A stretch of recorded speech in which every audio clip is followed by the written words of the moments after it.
Awal bulan ini, kita mendengar dan melihat warga Solo dikejutkan oleh kebijakan pemerintah daerah. Tiba-tiba, pajak bumi dan bangunan yang dibayar naik 3 kali lipat. Warga tersentak karena tidak ada pengumuman sebelumnya, tidak ada sosialisasi. Setelah protes berhamburan, kebijakan pun dibatalkan. Tentu ini respon yang baik. Kita harus mengapresiasi Pemda Kota Surakarta atau Kota Solo.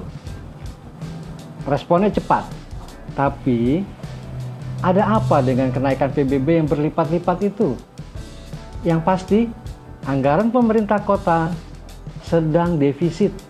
Nah, kalau ibaratnya perusahaan lagi rugi besar.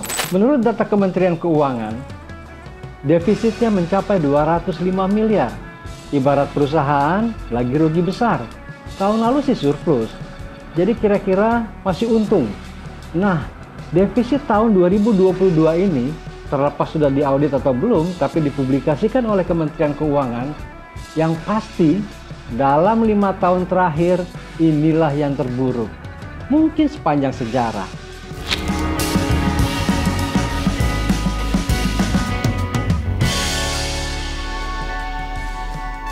Minggu lalu tiba-tiba berita di media heboh.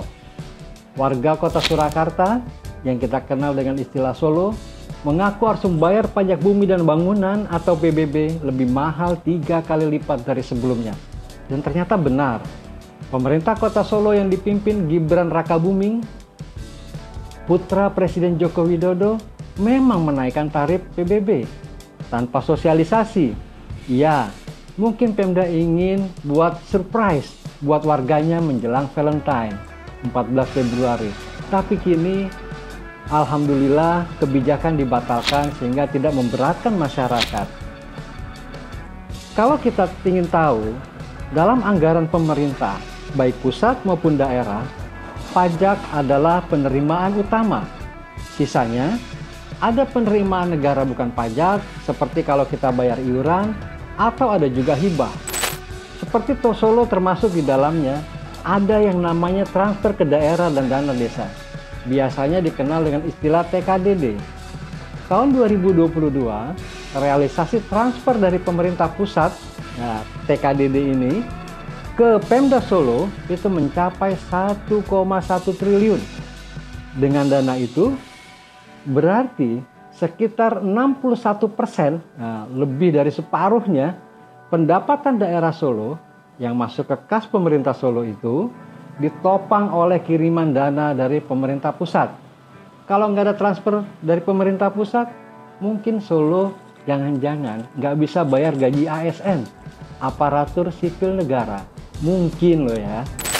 Walaupun sudah ada transfer dana dari pemerintah pusat, tapi secara keseluruhan, pada tahun 2022, pendapatan Pemda Solo turun 7,6% dibandingkan tahun lalu, dibandingkan tahun 2021. Tapi belanjanya naik 7%. Alhasil, anggarannya pun defisit. Nilainya mencapai 205 miliar. Ibarat perusahaan, ini laba usahanya sedang anjlok sangat dalam, yaitu 381,7% dibandingkan tahun 2021.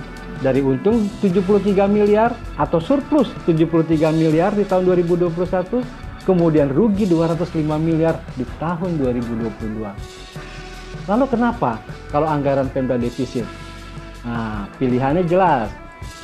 Pengeluaran dikurangi atau pendapatannya dinaikkan. Dalam APBD, pendapatan daerah itu dari pajak seperti PBB yang heboh itu, terus retribusi, kemudian hasil pengelolaan kekayaan yang dipisahkan, ya semacam BUMN atau BUMD, dividennya kan biasanya disetor ke pemerintah kan. Nah, atau pendapatan lain-lain, itu semua dikenal dengan istilah pendapatan asli daerah atau PAD. Selain itu, selain PAD, ada dana transfer dari pemerintah pusat yang dikenal dengan TKDD. Ini untuk menopang operasional Pemda. Atau bisa juga dari sumber penerimaan lain. Nah, dari mana itu? Ya utang. Dalam APBD, bahasanya dikenal dengan istilah pembiayaan daerah. Definisi resminya, semua penerimaan yang perlu dibayar kembali. Kira-kira begitu. Ya kalau perlu dibayar kembali, apalagi kalau bukan utang. Kalau belanjanya yang diturunkan, ini dalam konteks tadi supaya anggarannya itu tidak defisit terlalu dalam. Jadi kalau belanjanya yang diturunkan agar anggaran tetap agak tersehat, pilihannya hanya 4. Belanja pegawai, belanja modal, belanja barang dan jasa, belanja lainnya. Kalau belanja pegawai yang dikurangi, rasanya nggak mungkin. Itu fixed cost kan, biaya tetap gitu.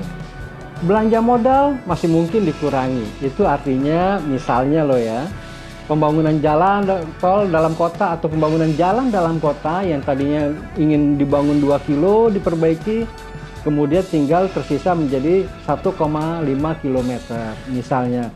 Atau belanja barang dan jasa misalnya yang dikurangi. Kurangi sewa konsultan, atau kalau barang bisa tunda beli tinta printer. Nanti urusan keluarga bisa jadi bermasalah tuh. Mungkin juga sih yang dipangkas belanja lain yang di dalamnya ada hibah dan subsidi. Semua pilihan itu tentu ada di Mas Gibran Rakabuming, sang wali kota. Yang penting kalau defisit terus pasti mumet.